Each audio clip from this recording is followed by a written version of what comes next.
नमस्कार दोस्तों। दूसरों को देखना और दूसरों को मूल्यांकन करना एक शाश्वत मानव स्वभाव है, लेकिन खुद को देखना और खुद को मूल्यांकन करना बहुत मुश्किल है। जो ऐसा कर सकता है वो तो महान है, क्योंकि वही सर्वोत्तम स्वभाव है। ऐसा करना पहले तो बहुत कठिन लगेगा, लेकिन धीरे धीरे व्यक्ति के हृदय का विकास होगा और आध्यात्मिक उन्नति होगी। एक अमेरिका कंपनी ने एक नौकरी का विज्ञापन दिया। जो लोग उस कंपनी में काम करना चाहते हैं उन्हें शीशे के सामने से गुजरने को कहा जाता है। दर्पण 6 फुट ऊंचा और 4 फुट चौड़ा था और ऊपर लिखा था, क्या आप इस व्यक्ति को रोजगार के लिए नामांकित करेंगे?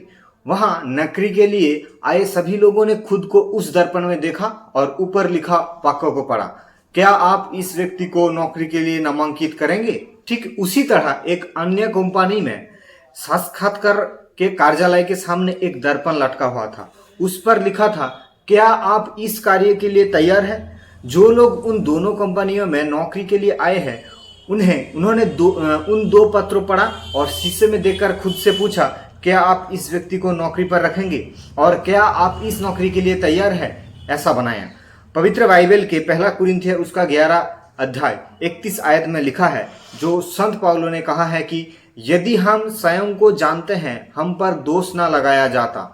आप 24 घंटे में कितनी बार आईने में देखते हैं? हो सकता है कि आपका सिर पर कंघी करने के समय, या आपके अपने कपड़े ठीक करने के समय, या ये जांचने के समय कि आपका कॉलर सही है या फिर नहीं। आप कई बार खुद को आईने में देखते हैं। क्या दिखाता है? आपकी सटीक स्थिति दिखाता है। यदि चेहरे पर स्थायी और कुछ है तो दर्पण उसे धोने में मदद करता है।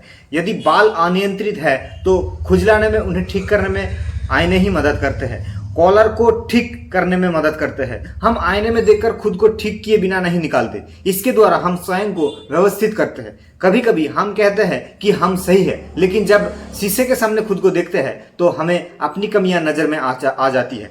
आइए हम स्वयं को परीक्षण करें। आइए हम एक बार गंभीरता से जांच करें। जब हम दूसरों के साथ परेशानियों में पड़ते हैं तो ज्यादातर समय समस्या का कारण वे नहीं बल्कि हम खुद होते हैं। हमारा निर्णय, हमारा आंतरिक विचार, प्रतिक्रियाएं, पर्यायवादी शब्द समस्या के कारण बन जाते हैं। कोई भी व्यक्ति अपने बारे में यानी कि खुद के बारे में बुरे बातें नहीं सुनना चाहता। आप भी क्या चाहते हैं? कभी भी नहीं। मैं भी नहीं चाहता। न केवल मैं इसे चाहता हूं बल्कि मुझे इससे नफरत है। यदि आप पर कोई उंगली उठाता है तो आपके साथ कुछ बुरा करता है तो आप कैसे प्रतिक्रिया करते हैं? तो मेरे मन में तो उसका मुंह बंद रहे, ऐसा होगा। मन इतना ही नहीं, फिर हम उसकी कमजोरियां भी तलाशना शुरू कर देंगे। हम तब कुछ इस तरह कहेंगे, मुझे अब उसके बारे में खुलकर बात करनी होगी। यही उसका काम है। उसके पिता 14 पुरुष भी समय से ऐसा लोग रहते हैं। क्या जो कहते हैं वो समझते हैं?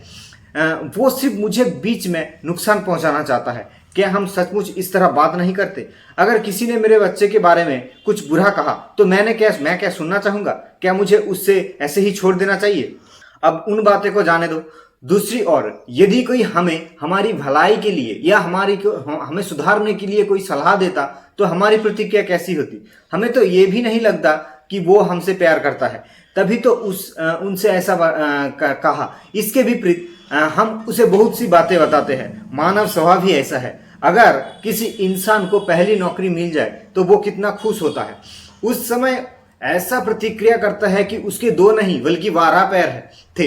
वो झरने के जैसा उछलता और दौड़ता है। सुबह 9 बजे से शाम 5 बजे तक वो किसी और काम में शामिल नहीं होते। जब तक उन्हें पद पर से रखा जा सकेगा वो काम करेंगे। लोग कहते हैं, अरे हमारा पौधा बहुत मेहनती है, बहुत सावधान है।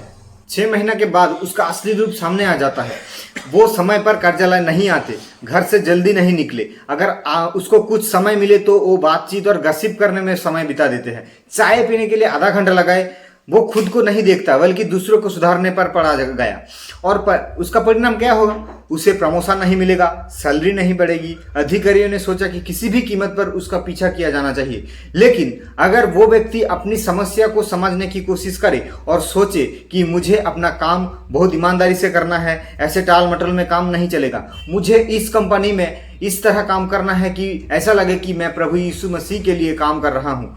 लोगों को समझना चाहिए कि मैं ईमानदार और मेहनती हूँ, मैं सच्चाई पर चलता हूँ, दूसरों की मदद करता हूँ और दूसरों में कोई बुराई नहीं देखता हूँ। मैं दूसरों के साथ मिलकर काम करूंगा। यदि व्यक्ति ईमानदारी और परिश्रम से इसी तरह सोचता रहेगा तो उसकी प्रगति तेज हो जाएगी।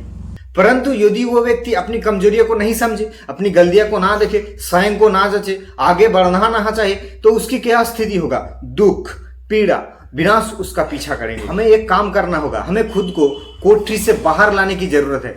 इंसान, जानवर या हैवान में फर्क होता है। हम इंसान में खुद को बाहर ले आने और ले जाने, खुद को देखना की क्षमता होती है। इसे अंग्रेजी में सेल्फ अवेयरनेस कहा जाता है। कांच दो प्रकार के होते हैं। कांच सामान्यतः दो प्रकार के होते हैं, अर्थात पहला प्रकार वो है जिसका माध्यम से दूसरा पक्ष देखा जाता है, और दूसरा दर्पण है जिसका मध्य भाग है। हम इसके पार नहीं देख सकते, लेकिन इसके भीतर हम स्वयं को देखते हैं। पार देखने वाले कांच को खिड़कियां से हम सड़क पर यात्रा करने वाले लोगों, कारों, पेड़ों, घरों, सड़कों, ये सब देखते हैं। इसके माध्यम से हम बाजार जाने वाले लोगों को देखते हैं। कुछ बातें कर रहे हैं, कुछ चिल्ला रहे हैं, कुछ हंस रहे हैं, कुछ मजाक कर रहे हैं, ऐसे बहुत सारे लोग देखते हैं, और उन सभी को हम उस शीशे के माध्यम से देख सकते हैं। लेकिन दूसरा बात, दर्पण के शीशे के पीछे पारा लगाया जाता है।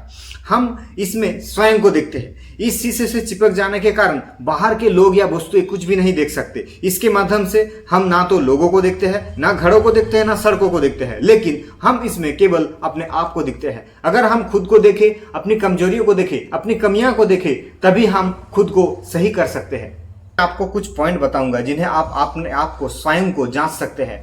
पहला नंबर 1, दोस्तों, आप दूसरों को देने के बारे में क्या महसूस करते हैं? प्रभु परमेश्वर ने तुम्हें जो कुछ दिया है, क्या आप उनके दशमांश परमेश्वर की सेवा में देने के बारे में सोचा है? क्या आप गरीबों, संकटग्रस्तों, भिखारियों, कर्ज के बोझ से दबे लोगों को मदद करना चाहते हैं? परमेश्वर से जो आशीर्वाद तुम्हें मिला है, परमेश्वर ने उन्हें आपके आनंद के लिए नहीं, बल्कि दूसरों की मदद के लिए भी दिया है।